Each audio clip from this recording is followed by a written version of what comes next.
Brought to you by Agilus Diagnostics.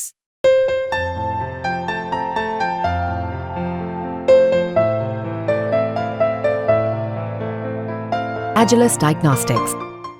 तो आदाब, नमस्कार, गुड इवनिंग, सत श्री अकाल। एक बार फिर आप तमाम लोगों का स्वागत है क्राइम तक की कहानी के इस एपिसोड में। उम्मीद है पूरी फैमिली अच्छी होगी, अपना और अपनों का ख्याल रख रही होगी।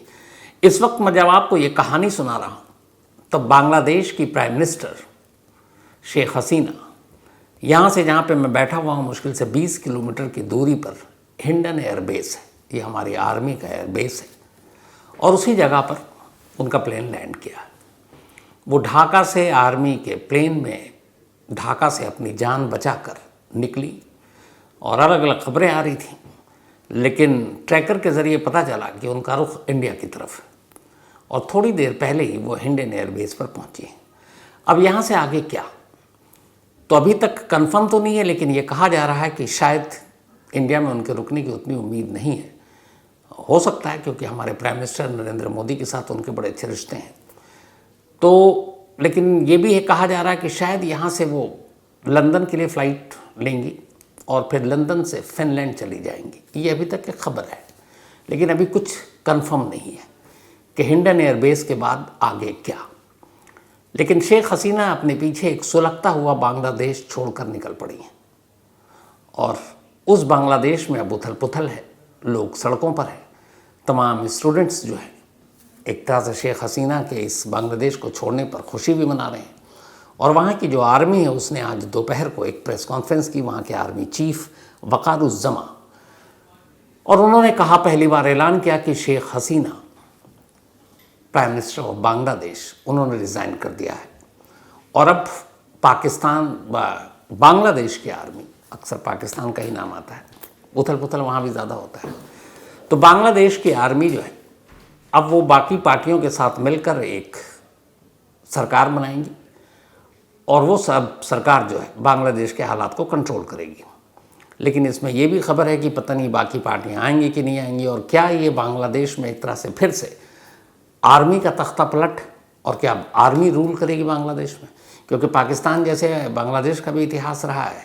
बांग्लादेश की आज़ादी के बाद वहाँ पे भी कू हुआ, उसके बाद आर्मी ने वहाँ पे रूल किया, और ये वही शेख हसीना थी जो आखिरी जो आर्मी जब रूल करा था बांग्लादेश में, 90s की बात है, तब वो पहली बार वतन लौटी थी और उन्होंने देश में डेमोक्रेसी के लिए एक लड़ाई लड़ी और आर्मी को झुकना पड़ा। फिर वहाँ चुनाव हुआ और वो चुनाव जीती भी। तो ये जो वक़ारुज़्ज़मा है बांग्लादेश के आर्मी के चीफ, अभी जून में ही इनको आर्मी चीफ बनाया गया और शेख हसीना ने ही बनाया।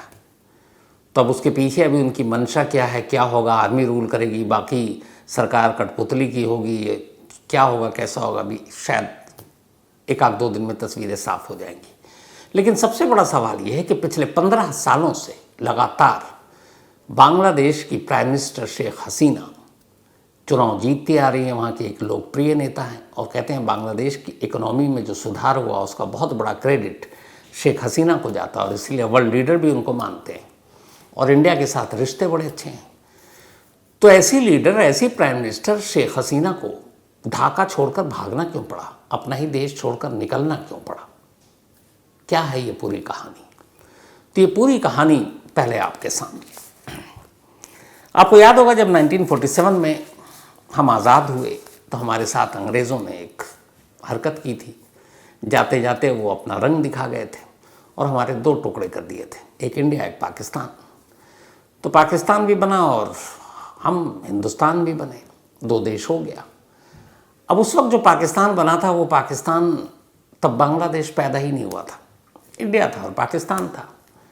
लेकिन धीरे धीरे फिर क्या हुआ कि जब पाकिस्तान बन गया तो ईस्ट पाकिस्तान जो था, पूर्वी पाकिस्तान, वो बड़ा एरिया वो था जहाँ बंगाली भाषा के लोग रहते थे, बांग्ला बोलने वाले, और वो अपने पश्चिम बंगाल से करीब, तो कल्चर भी, बोलचाल भी, भाषा भी, सब कुछ वैसे ही। तो बन तो गया ये बांग्लादेश, मतलब बंगाली भाषी थे सब। अब वहाँ पे ये हुआ कि पाकिस्तान जब बना तो पाकिस्तान ने क्या किया कि अपनी जो ज़ुबान है उर्दू, उसको ईस्ट पाकिस्तान पे भी थोपना शुरू किया और यहीं से पहली बार लड़ाई शुरू हुई। जो ईस्ट पाकिस्तान के लोग थे वो ज़्यादातर बंगाली बोलते थे। उन्होंने कहा कि भाई हमारी भाषा, हमारी मातृभाषा तो ये है, हम उर्दू क्यों माने। लेकिन चूँकि उर्दू भाषी लोगों की हुकूमत थी पाकिस्तान में, तो उन्होंने कहा नहीं मानना पड़ेगा। तो यहाँ से पहली एक चिंगारी फूटी और फिर धीरे धीरे ये हुआ कि ईस्ट पाकिस्तान के लोगों के साथ सौतेला सलूक होता है, उनको उतने सरकारी नौकरियों में बाकी सुविधाएं नहीं दी जाती हैं। तो फिर धीरे धीरे धीरे ईस्ट जो पाकिस्तान के लोग थे वो भड़कने शुरू हो गए और तभी शेख मुजीब आए। और शेख मुजीब ने एक बार चुनाव जब लड़ा 71, तो उनकी पार्टी जीत गई, अवामी लीग थी। लेकिन पाकिस्तान के जो बाकी थे ईस्ट पाकिस्तान को छोड़कर, उन्होंने ये जीत बर्दाश्त नहीं की। उन्होंने कहा कि एक ईस्ट पाकिस्तानी कैसे पाकिस्तान का प्राइम मिनिस्टर बनेगा। तो जीतने के बावजूद उन्हें प्राइम मिनिस्टर बनने नहीं दिया गया और इसको लेके जो ईस्ट पाकिस्तान था वहाँ फिर से बवाल शुरू हो गया, क्योंकि उनके पॉपुलर लीडर थे शेख मुजीबुर रहमान, जिन्हें फादर ऑफ बांग्लादेश भी कहा जाता, वहाँ राष्ट्रपिता कहा जाता उन्हें, जैसे हमारे राष्ट्रपिता हमारे बापू महात्मा गांधी है। तो वो हुआ नहीं। उसके बाद फिर जंग शुरू हो गई, फिर मुक्ति वाहिनी बनी जिसको लीड किया खुद शेख मुजीबुर रहमान ने। फिर इंडिया ने मदद की, ट्रेनिंग दी हमारी आर्मी ने, और आखिरकार ये सब कुछ जब हुआ तो फिर पाकिस्तान ने भी इंडिया से लड़ाई लड़ी, इसी चक्कर में पैर पे कुल्हाड़ी मारी और फिर इंडिया भी घुस गई। ईस्ट पाकिस्तान पे पाकिस्तानियों ने, पाकिस्तानी आर्मी ने बड़ा जुल्म किया और तब उस वक्त उनकी मदद के लिए इंडिया और इंडियन आर्मी थी, तो पूरी मदद की। उसके बाद जंग हुई और आखिरकार 16 दिसंबर 1971 को ढाका में पाकिस्तानी आर्मी ने सरेंडर कर दिया। दुनिया में सबसे ज़्यादा बड़े पैमाने पर अगर किसी सेना ने सरेंडर किया उसका रिकॉर्ड है। तो ढाका में सरेंडर कर दिया और उसके बाद सरेंडर के बाद अब ईस्ट पाकिस्तान की शक्ल में एक नए देश का जन्म हुआ जिसका नाम रखा गया बांग्लादेश, जो पाकिस्तान से अलग हो गया। तो अब बांग्लादेश बना तो लोगों की बड़ी तारीफ हुई जिन्होंने इस लड़ाई में हिस्सा लिया, खास जैसे मुक्ति वाहिनी जिनको इंडिया ने ट्रेन किया था।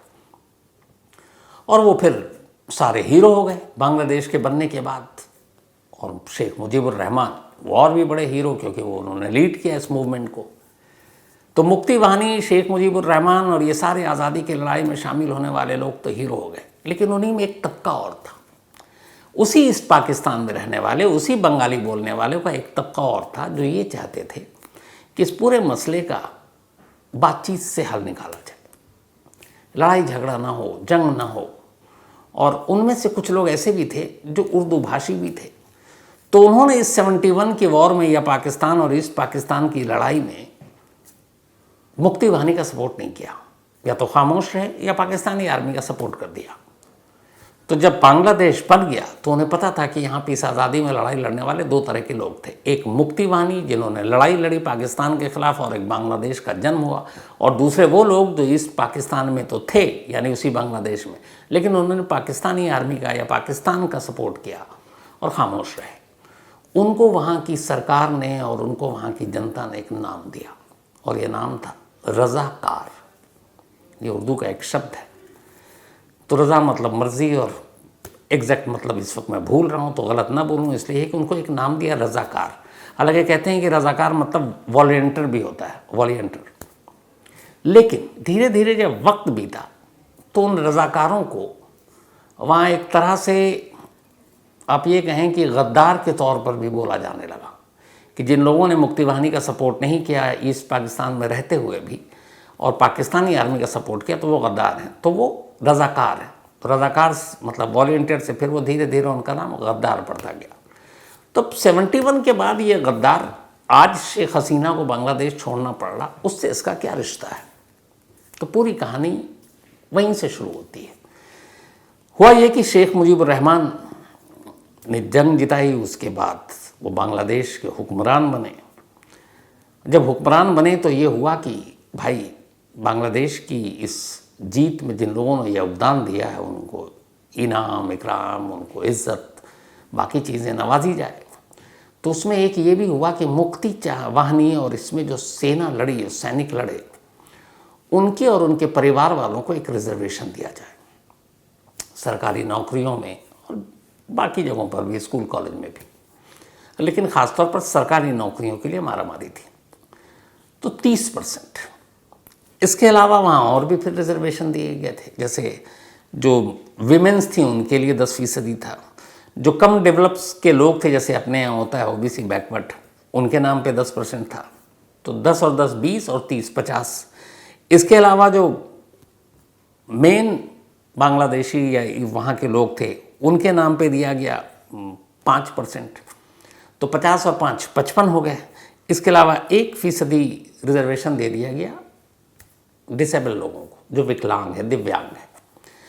तो कायदे से अगर एक शख्स किसी कॉम्पिटिटिव एग्ज़ाम में बैठने जा रहा, वहाँ मान लीजिए जैसे अपने यहाँ होता है यूपीएससी ले लीजिए, वहाँ भी सिविल सर्विस है, तो एक शख्स बैठने जा रहा है और वो जनरल कैटेगरी का है, तो वो 44% से शुरू करेगा और 44% की ही लड़ाई लड़ेगा। क्यों?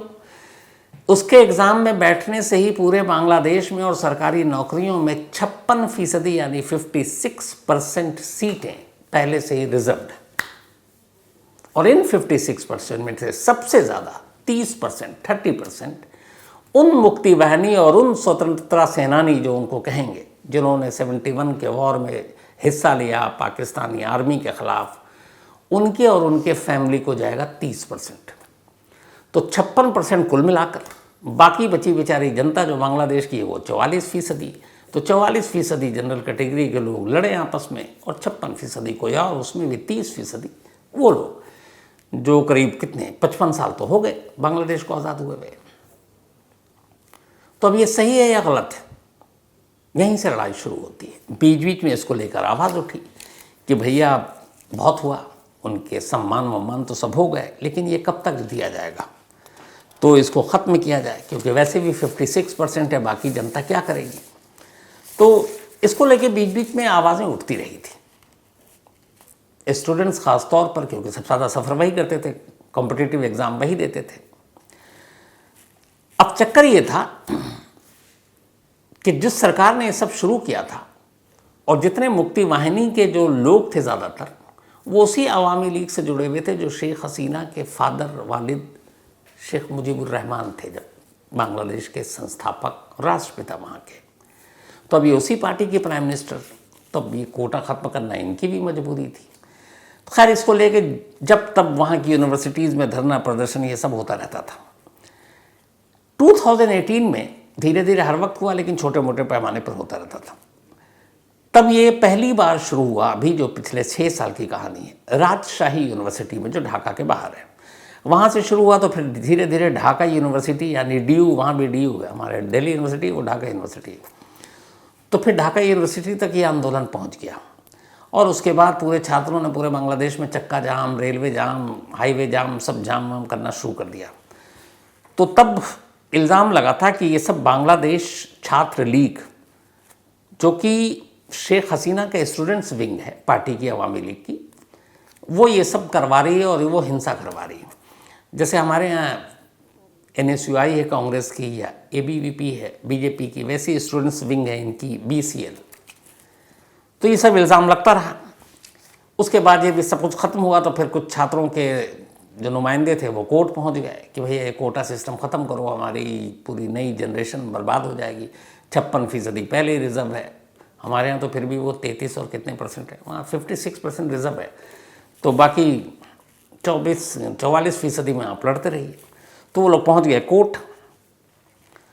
तो 2018 में जब ये धरना प्रदर्शन शुरू हुआ था, तब भी कोर्ट गए थे और कोर्ट ने कहा नहीं, ये कोटा चलेगा और ये कोटा बहुत ज़रूरी है, क्योंकि हमारे देश की आन बान शान सिपाहियों ने और वो उस वक्त के सैनिकों ने लड़ाई लड़कर जान देकर ये सब किया, तो उनके परिवार को ये बनता है। तो वो चलता रहा। अब धीरे धीरे लेकिन फिर ये सब कुछ शुरू हुआ, बीच बीच में होता रहता था, मीडिया में खबरें आती नहीं थी, क्योंकि यूनिवर्सिटी कॉलेज लेवल पे होता था। लेकिन तभी कुछ लोगों ने तब भी इस कोर्ट के फैसले के ख़िलाफ़, उस हाई कोर्ट के फैसले के ख़िलाफ़ सुप्रीम कोर्ट पहुंच गए थे। सुप्रीम कोर्ट में भी सुनवाई होती रही थी। अब ये जो नई अभी जो हिंसा शुरू हुई, इसकी कहानी कहाँ से शुरू हुई? 2018 में हुआ, कोर्ट ने कहा नहीं चलता रहेगा, उसके बाद धीरे धीरे शांत थोड़े बहुत होते रहे। शुरुआत होती है 5 जून से, इसी 5 जून जो इसी साल के 2024 के 5 जून 2024 को बांग्लादेश की सुप्रीम कोर्ट ने वहाँ के हाई कोर्ट के उस फैसले को पलट दिया कि ये कोटा रहेगा और कोटा जायज़ है। सीधा सीधे कोर्ट ने कह दिया कि ये कोटा सिस्टम ख़त्म होना चाहिए, और ये हो गया मुक्ति वाणी और उनकी फैमिली का 30% का, लेकिन अब ये ख़त्म होना चाहिए। अब बहुत सारे स्टूडेंट्स शुरू से इसके लिए लड़ाई लड़ रहे थे। तो अब सवाल है कि जब सुप्रीम कोर्ट ने ख़त्म ही कर दिया तो फिर ये हिंसा क्यों? तो कहानी यहीं शुरू हुई। वो इसलिए कि एक स्टूडेंट्स का जो एक बॉडी थी या एक तबका था जो मान रहा था ये कोटा ख़त्म हो और हम सब जनरल कैटेगरी में सबको रखिए, पर दूसरी लॉबी वो थी जो चाहती थी कोटा हो। जितने एक्स आर्मी मैन हैं, जितने उस वक्त के रिश्तेदार उनके जो हैं मुक्ति वाणी और तमाम लोगों के, तो उनका था कि होना चाहिए। अब यहाँ से फिर से शुरू हुआ। अब इधर दिक्कत ये आई कि शेख हसीना के लिए, शेख हसीना उसी पार्टी की है और शेख मुजीबुर रहमान की बेटी हैं, और उनका ये है कि उन लोगों को ये मिलना चाहिए, लेकिन उन्होंने मूड देखा तो उन्होंने कहा देखो हम देना तो चाहते हैं, लेकिन अब सुप्रीम कोर्ट ने रोक लगा दी तो हम क्या करें भाई। अब इस पे हंगामा शुरू हो गया। अब जब स्टूडेंट्स का प्रोटेस्ट बढ़ा और बड़े पैमाने पे बढ़ा तो पहली बार शेख हसीना भी दबाव में आई और उन्होंने कहा कि नहीं इस पे कुछ करना चाहिए। तो उनके सलाहकारों ने कहा कि ये काम करते हैं, इस वक्त माहौल और मूड ऐसा है, ये कोटा सिस्टम ख़त्म कर दीजिए। और उसकी वजह ये थी उनके भी डर की, क्योंकि सीधे इल्ज़ाम उन पर लग रहा था कि शेख हसीना अवामी लीग पार्टी से और अवामी लीग के ही ज़्यादातर लोग इस कोटे का फ़ायदा उठा रहे हैं, क्योंकि मुक्ति वाणी से जुड़े हुए वही सारे लोग थे, इन्हीं के शुभचिंतक थे। तो शेख हसीना को लगा कि चलो अभी कोटा सिस्टम को ख़त्म कर देते हैं, शांत हो जाएगा मामला। उन्होंने एक बयान जारी किया, उन्होंने कहा भाई कोटा सिस्टम हम रद्द कर देते हैं। जब उन्होंने कहा रद्द कर देते हैं तो फिर शांति हो गई, शांति हो गई। लेकिन उनके इस रद्द करने के ऐलान के कुछ दिन बाद जो दूसरी लॉबी थी जो ये कोटा चाहती थी, एक्स आर्मी से लेकर बाकी लोग, वो कोर्ट पहुंच गए। उन्होंने कहा कि ये क्या है, ये तो हमारा हक बनता है और संवैधानिक तरीके से मिला, और कोर्ट ने भी इस पर कहा था कि होना चाहिए, तो अब या ये प्राइम मिनिस्टर इसको रद्द कर रही हैं। तो कोर्ट में ये मामला चलता रहा। अब हाल में कोर्ट का फैसला आ गया और कोर्ट ने कहा कि ये सरकार का फैसला गलत है, यानी ये कोटा ख़त्म करने का फैसला सही नहीं है। और सुप्रीम कोर्ट ने कह दिया वहाँ की कि नहीं, जैसे पहले कोटा मिल रहा था वैसे ही मिलेगा। अब लो उलट पुलट के फिर वही मामला आ गया। अब जैसे ही सुप्रीम कोर्ट का फैसला आया, स्टूडेंट्स फिर से भड़क गए। उन्होंने कहा ये क्या तमाशा है, हम इस फैसले के ख़िलाफ़ हैं, प्राइम मिनिस्टर बड़ी मुश्किल से मानी है। उसके बाद फिर से कोर्ट आ गया बीच में। अब इसके बाद ढाका यूनिवर्सिटी से शुरू होता है और उसके बाद ये हिंसक होता जाता है। अब तक 300 से ज़्यादा लोग मारे जा चुके हैं और उनमें ज़्यादातर स्टूडेंट्स हैं। अकेले जो कल झड़प हुई उसमें 19 पुलिस वाले मारे गए ढाका के चौराहे पर। और अब जब ये सब कुछ होने लगा और ये बहुत तेज़ी से बढ़ा और पूरे बांग्लादेश में अब इसकी आग लगी, क्योंकि स्टूडेंट्स का मतलब होता है हर घर में पढ़ने वाला एक बच्चा। तो एक स्टूडेंट्स अगर कोई आंदोलन करता है तो इसका मतलब उसकी पूरी फैमिली कहीं ना कहीं अफेक्ट हो जाती है, जुड़ जाती है। तो धीरे धीरे स्टूडेंट्स का ये आंदोलन घरों तक पहुंच गया और पूरे बांग्लादेश में अब ये हो गया कि नहीं ये गलत है। और अब चूँकि बहुत सारे बच्चों की मौत हो गई तो उन्होंने पहले कहा कि शेख हसीना इन बच्चों को मारने वालों को सज़ा दिलाएं, क्योंकि पहले पुलिस पहुंच गई, पुलिस ने आंसू गैस के गोले छोड़े, गोली भी चलाई और उसमें कई बच्चे मारे भी गए। पलटकर स्टूडेंट्स भी हिंसक हुए, उन्होंने भी जवाबी कार्रवाई की, कई पुलिस वाले मारे गए।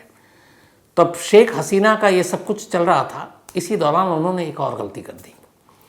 पाकिस्तान की एक जमात इस्लामी है, बंटवारे से पहले अभी भी इंडिया में भी है, पाकिस्तान में भी और बांग्लादेश में भी। तो जमात इस्लामी का भी एक स्टूडेंट विंग है और उसने भी इस आंदोलन को बढ़ावा दे दिया। तो जब बढ़ावा दिया तो शेख हसीना ने एक मीटिंग बुलाई और उसमें इस जमात इस्लामी को बैन कर दिया।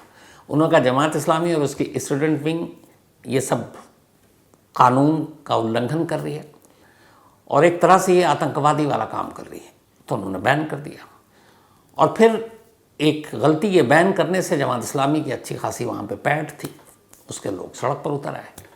फिर उन्होंने एक और गलती ये कर दी कि जो स्टूडेंट्स धरना प्रदर्शन कर रहे थे उन्होंने कहा, वही अब मैं वापस आ रहा हूँ 71 पे, कि ये स्टूडेंट्स नहीं हैं, ये सब रज़ाकार हैं।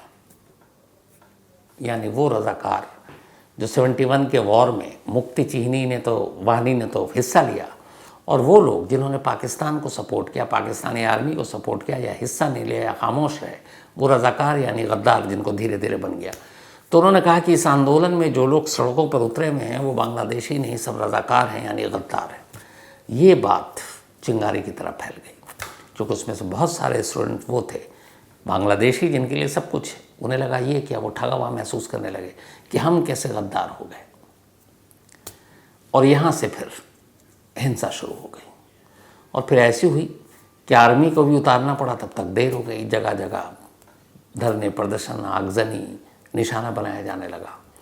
और उसके बाद हाल ही हो गया कि आज मंडे को अब लगा कि ये सारे जो इतनी तेज़ी से गुस्से में हैं, ये जितने भी अवामी लीग के सब दफ्तर थे वहाँ आग वाग लगाना शुरू, और फिर प्राइम मिनिस्टर के रेजिडेंस की तरफ बढ़ने शुरू हो गए। और ढाका में कई लाख स्टूडेंट्स और उनके सपोर्टर जमा हो गए। अब हाथ पैर फूल गए। अब ये था कि इतने बच्चों की मौत हो चुकी है, वो इंसाफ की मांग रहे थे। अभी तक कोटा की बात थी, अब वो सीधे मांग आ गई कि शेख हसीना इस्तीफ़ा दें। अब उनके मूड और उनके गुस्से को देखते हुए ये था कि कुछ भी हो सकता है। शेख हसीना को लगा कि अब उनकी जान खतरे में है। और इसी के बाद आज सुबह ही वो गुपचुप तरीके से, हालांकि यहाँ पे अब दो इसके वर्जन थ्योरी आ रही है। एक ये कि आर्मी ने कहा कि अब ये कंट्रोल के बाहर है, आप इस्तीफ़ा दीजिए और निकल लीजिए और अब हम रूल करेंगे। पहली ये जो वकारुज़्ज़मा बांग्लादेश के आर्मी चीफ, और ये कहते हैं कि जबरन शेख हसीना से इस्तीफ़ा लिया गया। हालांकि अभी तक इस्तीफ़े की खबर सिर्फ ऑफिशियली प्रेस कॉन्फ्रेंस में इन्हीं आर्मी चीफ ने कही है। शेख हसीना की तरफ से अभी तक ऑफिशियल नहीं आया कि उन्होंने इस्तीफ़ा दिया है। वो अब बांग्लादेश की पीएम हैं कि नहीं, इसका भी ऑफिशियल अभी तक वर्जन नहीं है। अब वो चूँकि अभी इंडिया पहुँची हैं, हो सकता है कोई बयान दे और तब क्लियर होगा कि इस्तीफ़ा दिया है या फिर उन्हें जबरन बांग्लादेश से बाहर कर दिया गया है, वहाँ कू हो गया है, यानी कि अब आर्मी ने कब्ज़ा कर लिया है, या क्या है। ये उनका बयान बड़ा मायने रखता है, तो देखिए कब बयान आता है। लेकिन यह है कि उनको वहाँ से निकाला गया ये कहकर कि आपकी जान को ख़तरा है। और उधर वो निकलती हैं और उधर पीएम हाउस की तस्वीरें आती हैं सामने। वहाँ लोग घुस गए सारे स्टूडेंट्स उनके बेड पर, और ये और वो सारी चीज़ें, और कोहराम मचा रखा है। ये वैसी ही तस्वीरें थी जैसे कुछ साल पहले आपने देखा होगा जब काबुल में जब तालिबान ने कब्ज़ा किया और वहाँ की सरकार भागी, तो वहाँ के महल पे और प्रेसिडेंट और उनके घरों का जो हाल था। इसके अलावा कुछ साल पहले श्रीलंका का भी देखा होगा आपने, जब प्राइम मिनिस्टर और प्रेसिडेंट हाउस में लोग घुस गए थे और वहाँ पे जब आर्थिक मंदी और वो सारी कंगाली के दरवाजे पर था जब श्रीलंका, तो वहाँ से भी ऐसी तस्वीरें आई थी। तो हाल के वक्त में अपने पड़ोसी मुल्कों में ये तीसरी तस्वीर थी आज बांग्लादेश की। पाकिस्तान हो चुका, तालिबान का हो चुका, अफ़गानिस्तान वाला, श्रीलंका हो चुका, और अब बांग्लादेश। तो वो निकल कर आई हैं। अब सवाल है बांग्लादेश का क्या होगा आगे, क्या आर्मी रूल या फिर वहाँ पे मिलीजुली सरकार होगी। और शेख हसीना, क्योंकि जैसा नाम भी दिया, एक थी हसीना, शेख हसीना। शेख हसीना की अपनी कहानी बहुत ही दुख भरी है। वजह यह है कि जब बांग्लादेश का जन्म हुआ उसके बाद 15 अगस्त 1975 की बात है ये। 15 अगस्त 1975, अभी 15 अगस्त आने वाला हमारे यहाँ 10 दिन के बाद। तब बांग्लादेश की आज़ादी को 4 साल हुए थे, 1971 में हुआ था और ये 4 साल हो गए थे। और शेख मुजीबुर रहमान वहाँ के रहनुमा थे। तो 15 अगस्त 1975 की रात शेख मुजीबुर रहमान के घर में घुसकर, ये कहानी डिटेल में मैंने आपको सुनाई है, इस कहानी के लास्ट में लिंक बोलूँगा, दीपक को डाल देगा, बस हवाला दे रहा हूँ कि शेख मुजीबुर रहमान के घर में घुसकर उनके पूरे परिवार पर जानलेवा हमला किया गया था। इसमें शेख मुजीबुर रहमान मारे गए, उनके 3 बेटे मारे गए। और नसीब अच्छा था कि शेख हसीना और उनकी एक बहन उस रात वहाँ थी नहीं, घर पे क्या बांग्लादेश में नहीं थी बल्कि विदेश में थी, और इसीलिए बच गई, वरना शेख मुजीबुर रहमान के पूरे फैमिली का खात्मा कर दिया था। और ये खात्मा किया था आर्मी के ही, बांग्लादेश के ही आर्मी के 2 कैप्टन थे, कैप्टन बजलुल हुडा और एक मेजर थे, मेजर नूर। इन दोनों की प्लानिंग के तहत ये पूरे परिवार को मारा गया था। और शेख हसीना थी नहीं इसलिए बच गई। अब 75 में ये कत्ल हुआ। शेख हसीना को मालूम था बांग्लादेश में उनकी जान को खतरा है, इसलिए वो बांग्लादेश लौटे ही नहीं। 75 के बाद करीब 6 साल गुजरे, फिर उनके लोगों ने कहा कि आपको बांग्लादेश में ज़रूरत है, आ जाइए। तब बांग्लादेश में आर्मी रूल कर रही थी। 1981 में फिर शेख हसीना पहली बार बांग्लादेश लौटी अपने फादर की डेथ के बाद। आने के बाद उन लोगों ने उनसे कहा आप राजनीति में उतरिए। उसके बाद अपनी एक पार्टी शुरू की और उस पार्टी की वो लीडर बनी, अवामी लीग पार्टी थी। और फिर उन्होंने आर्मी रूल के ख़िलाफ़ आवाज़ उठाई, मोर्चे निकाले बहुत सारे, फिर उनको गिरफ्तार भी किया गया, जेल भी गई। लेकिन उस वक्त जो आर्मी के चीफ थे लेफ्टिनेंट जनरल हुसैन मोहम्मद इरशाद बांग्लादेश पे रूल कर रहे थे। तब शेख हसीना वहाँ पे डेमोक्रेसी की बात उठा रही थी कि लोकतंत्र हो, चुनाव हो, जनता की चुनी हुई सरकार हो, और इसको लेके पूरा देश उनकी तरफ, मतलब दुनिया के बाकी देश भी सपोर्ट कर रहे थे। और आखिर में जनरल इरशाद को इतना दबाव में आना पड़ा कि उन्हें अपने पद से इस्तीफ़ा देना पड़ा और बांग्लादेश में चुनाव डिक्लेयर किया गया कि लोकतांत्रिक तरीके से चुनाव होगा। शेख हसीना बहुत पॉपुलर हो चुकी थी, लेकिन इत्तेफाक से जब चुनाव हुआ तो वहाँ एक और भी लीडर थी बहुत पॉपुलर, और उनका भी डेमोक्रेसी की मांग को लेकर एक ज़बरदस्त मतलब आंदोलन रहा। और वो उनकी पार्टी थी बांग्लादेश नेशनलिस्ट पार्टी, खालिदा जिया। तो इस चुनाव में खालिदा जिया जीत गई, उनकी पार्टी जीती और वो प्राइम मिनिस्टर बनी। शेख हसीना नहीं बन पाई। लेकिन खैर उसके बाद 1996 में फिर चुनाव हुआ और 1996 में खालिदा जिया हार गई और शेख हसीना चुनाव जीत गई। लेकिन उसके बाद बहुत सारे वहाँ धरना प्रदर्शन हुए, बहुत सारे विपक्षी पार्टियाँ एक हो गई। तो इसकी वजह से शेख हसीना फिर अगला चुनाव नहीं जीती थी। लेकिन जब शेख हसीना चुनाव जीती थी तो उसके बाद पहली बार तभी लग गया था कि उनको सरकार चलाने का तरीका मालूम है। 1996 में वो बेशक हार गई, लेकिन फिर उसके बाद 2009 में उन्होंने इलेक्शन लड़ा और उसके बाद से अभी तक 2024 पिछले 15 सालों से वो बांग्लादेश की प्राइम मिनिस्टर हैं। और उन्हीं के कार्यकाल में शेख मुजीब रहमान के कत्ल के लिए 5 बांग्लादेश के आर्मी के टॉप ऑफिशियल को फांसी की सज़ा दी गई थी, ये जब वो प्राइम मिनिस्टर थी। तो तब से अब तक थी, बांग्लादेश की इकोनॉमी को बहुत सुधारा, सब कुछ हुआ। लेकिन एक कोटा, एक रिजर्वेशन और एक लाइन, रजाकार गद्दार, उसने बांग्लादेश को अचानक सुलगा दिया। अब डर ये है कि कहीं बांग्लादेश फिर से वही उसी रास्ते पर न चल पड़े जिसका लंबा इतिहास पाकिस्तान का भी रहा, आर्मी रूल। क्योंकि ये अभी जुमा 8 दिन मतलब जून में बने हैं वक़ारुज़्ज़मा बांग्लादेश के आर्मी चीफ, और इन्हें शेख हसीना ने बनाया। और ये अगस्त, अभी 2 महीने भी इनको बने हुए नहीं। तो हो सकता है इनके मन में बहुत सारी चीज़ें हों। और जिस तरीके से आज ये मीडिया के सामने आए और उन्होंने कहा कि अब हम आपकी बात सुनेंगे, हम आपकी मांग पूरी करेंगे, तो हम वाली जो बात थी आर्मी चीफ की, उसे ऐसा लग रहा था कि अब जैसे ये इन्हीं को रूल करना है। और अगर कोalition गवर्नमेंट सारी पार्टियों को मिलाकर भी बनेगी तो वो कठपुतली ही होगी। असली पावर, असली डोर जो है वो बांग्लादेश के आर्मी के हाथ में होगी। अब आर्मी के हाथ में होना बांग्लादेश के फ्यूचर और वहाँ के बाकी लोगों के लिए कितना सही है, कितना गलत है, बेहतर जानते होंगे। लेकिन दुआ ये है कि बांग्लादेश के हालात जल्द सुधरें, क्योंकि हमारे साथ एक अच्छे पड़ोसी के तौर पे, वैसे भी हमारे पड़ोसी बड़े कम हैं जिनके साथ हमारे अच्छे रिश्ते हैं, उनमें एक बांग्लादेश है। और बांग्लादेश में भी 2 चीज़ें जो शेख हसीना और अवामी लीग है, ये शुरू से प्रो इंडियन है। हमारी सरकार, हमारी पॉलिसी इनको सपोर्ट करती है। और जो दूसरी हैं खालिदा जिया, वो एंटी इंडियन है। तो कहीं ऐसा हुआ तो एक और पड़ोसी मुल्क से रिश्ते हमारे ख़राब हो जाएंगे। तो दुआ यही है कि बांग्लादेश में सब कुछ नॉर्मल हो जाए और वहाँ वापस सारी चीज़ें पटरी पर आएँ, स्टूडेंट्स की मांगें मानी जाएं और लोगों की चुनी हुई सरकार हो, आर्मी रूल ना हो। तो कहानी में इतनी ही, लेकिन कहानी ख़त्म करूं उससे पहले वही अपना सिलसिला। आज आशा जी, इनका जन्मदिन है, हैप्पी बर्थडे आशा जी। और ये आनंद कोष्टी जी की वाइफ हैं, शायद अहमदाबाद से। And thank you so much आपके मेल के लिए। ज्योति चौरसिया और उनके बेटे वेदांत, कमाल है, दोनों का आज बर्थडे एक साथ, माँ और बेटे दोनों का। फिर तो घर में पार्टी ही पार्टी, डबल धमाका। तो ज्योति जी और वेदांत, आप दोनों को बहुत बहुत बधाई आपके जन्मदिन की। और ये पुणे में रहते हैं। डॉक्टर लव कुमार, इनका भी आज बर्थडे है, तो happy birthday doctor love Kumar. नाम बहुत खूबसूरत है आपका। और ये कुरुक्षेत्र से हैं। लव बघेल, इनका भी आज बर्थडे है। आज कमाल है, डॉक्टर लव कुमार हैं, ये लव बघेल हैं, सब मोहब्बत ही मोहब्बत है, बहुत खूब।